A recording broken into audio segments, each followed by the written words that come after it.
মক্কায় দৌড়ায়, মদিনায় যায়, কয় মক্কায় নামাজ পড়বো, মদিনায় নামাজ পড়বো। 1 রাকাত নামাজে 1 লক্ষ রাকাতের সওয়াব, 1 রাকাত নামাজে 50,000 রাকাতের সওয়াব। উমরা করে মক্কায় কাটায় সময় মদিনায় কাটায়, মক্কায় কোরআন খতম দিতে চায়, মদিনায় কোরআন খতম দিতে চায়।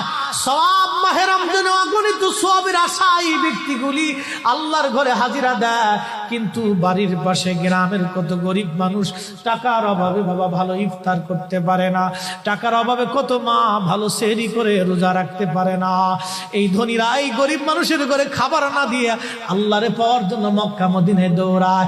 আল্লাহ ডাক দেখো, বান্দা একবার মরে দেখ, কায়দা মতো জুতা দিয়ে পিটামো, আমার বান্দারা না খায় ইফতার করবে, আর তুই আল্লাহ পাওয়ার জন্য মক্কায় আইছো, এমন আল্লাহ আমি ধরা দেব না।